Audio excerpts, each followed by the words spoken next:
Halo, Assalamualaikum warahmatullahi wabarakatuh. Nama saya Novel Andika dari kelas 5A1. Kali ini saya ingin mempresentasikan tentang tugas public speaking yang bertemakan hambatan-hambatan dalam public speaking. Karena seringkali dalam kita melakukan public speaking ditemui kendala-kendala atau masalah-masalah seperti nggak fokus, miss point, ataupun kita lupa materi. Jadi ada beberapa poin yang ingin saya sampaikan mengenai hambatan-hambatan public speaking. Oke, langsung aja masuk ke poin pertama, yaitu penguasaan materi. Penguasaan materi ini sangat amat penting karena sebelum kita memulai public speaking, daripada kita lupa akan materi-materinya atau kita tidak tahu, bahkan tidak tahu apa materi yang ingin kita sampaikan, lebih baik kita menyiapkan materi-materi tersebut jauh-jauh hari. Kita pelajari dan kita hafal. Dan lebih baik lagi kalau itu udah jadi poin-poin yang kita hafal di luar kepala. Jadi kita udah tinggal bicara dengan orang banyak tanpa ada grogi-grogi atau lupa lagi. Yang kedua, fokus. Kenapa harus fokus? Karena seringkali ketika kita memulai public speaking ada teman-teman yang suka bercanda, manggil-manggil nama kita, ataupun juga Dika. ya seperti itu contohnya. Kita harus fokus karena public speaking itu kita nggak berbicara dengan 1-2 orang, tapi banyak orang. Jadi kita nggak boleh pecah. Fokus itu penting. Kenapa? Karena itu akan menciptakan miss point atau tidak sampainya poin kepada audiens. Kita sebagai public speaker juga harus cermat dalam menanggapi hal-hal tersebut. Lalu masuk yang ketiga. Yang ketiga itu adalah confidence atau percaya diri. Kalau misalkan kita percaya diri itu sebenarnya dibentuk dan dipersiapkan dari awal. Dan kalau bisa dilatih secara terus-menerus.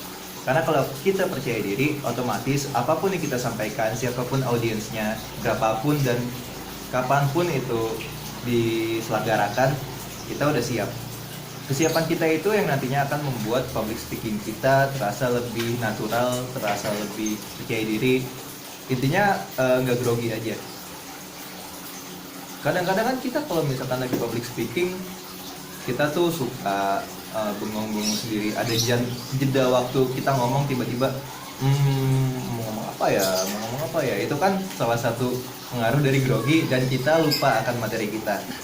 Jadi kalau bisa dilatih sedikit-sedikit sebelum kita ngomong di depan umum.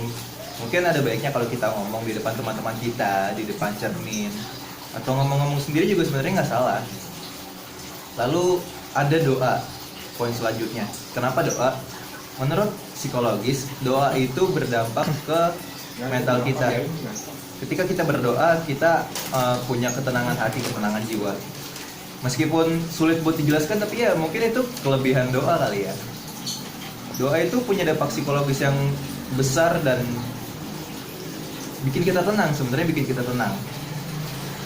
Lalu ada persiapan-persiapan di luar rencana kita, alias improve.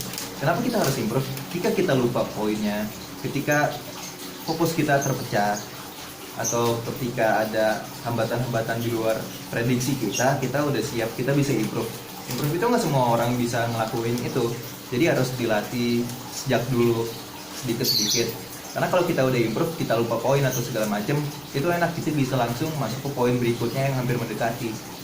Contohnya kalau misalkan saya lupa poin, tiba-tiba ada poin satu yang saya ingat, langsung masuk ke poin itu. Atau kita bisa sedikit mengalihkan perhatian audiens ke hal lain yang masih masuk ke dalam tema public speaking kita. Oke, mungkin itu dulu presentasi dari saya. Nama saya Novel Andika dari kelas 5A1. Sekian, terima kasih. Assalamualaikum warahmatullahi wabarakatuh.